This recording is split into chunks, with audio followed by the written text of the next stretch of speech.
Hello friend, রিতার রান্নাঘরে তোমাদের সবাইকে স্বাগত। আজকে আমি রান্না করব আমবলি শাক।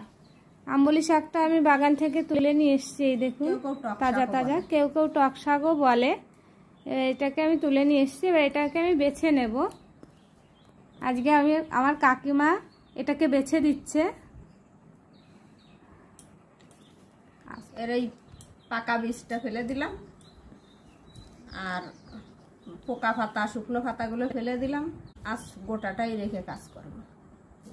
এই যে দেখুন আমবলি শাকটা এরকম দেখতে হয়, অনেকটা শুশনি শাকের মতন, কিন্তু শুশনি শাক নয় এটা।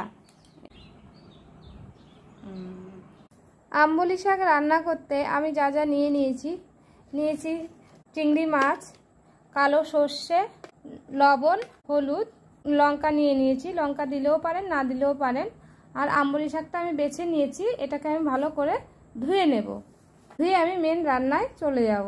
আমবলি শাক আমি রান্নার জন্য কড়াই বসিয়ে দিয়েছি।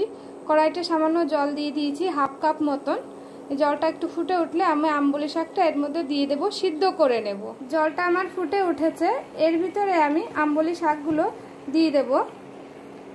এই যে এটাকে আমি দিয়ে দিলাম, পুরো এক কড়াই হয়েছে, কিছুক্ষণ পরে কমে যাবে। এটা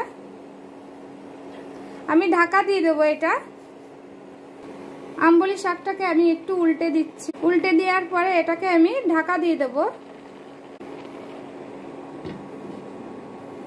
2-3 মিনিট রাখলেই হয়ে যাবে, বেশিক্ষণ লাগবে না।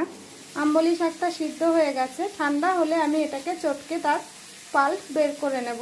এদিকে চিংড়ি মাছটাকে আমি উল্টে দেব।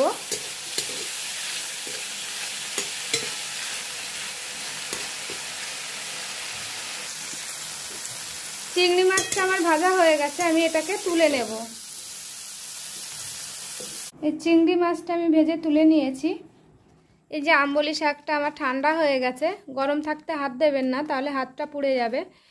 ঠান্ডা হয়ে যাওয়ার পরে আমবলি শাকটা আমি এইভাবে চটকে তার সমস্ত শাঁস বের করে আমি যে শক্ত ডাঁটাটা থাকে সেটাকে আমি ফেলে দেব। এটা আমার কাকিমা রান্না করছে আজকে, কাকিমার রেসিপি আমাকে শিখিয়ে দিচ্ছে, তাই আপনাদেরও আমি শিখিয়ে দিচ্ছি।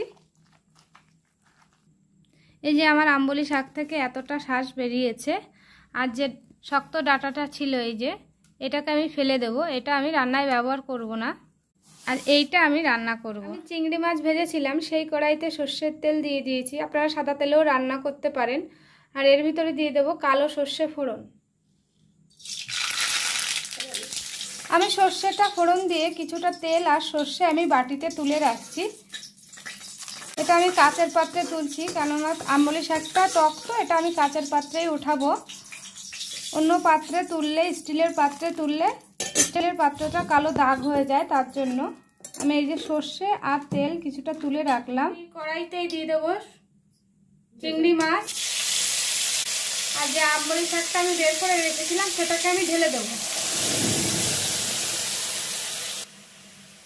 সামান্য হলুদ দিয়ে দেবো, আর 1 চামচ মতন লবণ দিয়ে দেবো। লবণ আপনারা যে যেমন খাবেন, যে পরিমাণে রান্না করবেন সেই পরিমাণে দেবেন। যেহেতু আমার পরিমাণটা বেশি, ওর জন্য লবণটা একটু বেশি দেওয়া হলো, স্বাদ মতন দেবেন। আমি লঙ্কা দুটো এর ভিতরে দিয়ে দেব। এই যে এটা ফুটে উঠেছে, এবার এটা শুকানো পর্যন্ত আমি এটাকে জাল দিয়ে নেব। এই আমবলি শাকটা আমার ফুটে উঠেছে, এটা আমার কমে এসেছে। এই দেখুন কতটা কমে গেছে, আরো কমিয়ে নেব আমি। এই যে আমবলি শাকটা আমার হয়ে গেছে রান্না, এটাকে আমি এবার নামিয়ে নেব। যেটাই আমি সর্ষে আর তেল নামিয়েছিলাম তার ভিতরেই নামিয়ে নেব, মানে সর্ষে ফোড়ন দিয়ে যে তেলটা তুলে রেখেছিলাম। এই যে আমবলি শাকটা আমি নামিয়ে নিয়েছি, সর্ষে ফোড়ন দেওয়া তেলের ভিতরে আমি নামিয়েছি। এবার এই তেলটা আর আমবলি শাকটা মিক্সড করে দেব, তাতে টেস্টটা ভালো আসবে। হয়ে গেছে আমার আমবলি শাক চিংড়ি মাছ দিয়ে রান্না। আমবলি শাকটা গরম গরম ভাতের সঙ্গে খেয়ে দেখবেন, খুবই টেস্টি লাগে। আর রান্নাটা ভালো লাগলে আমার চ্যানেলটিকে একটি লাইক দেবেন, সাবস্ক্রাইব করবেন আর কমেন্ট করবেন। ধন্যবাদ।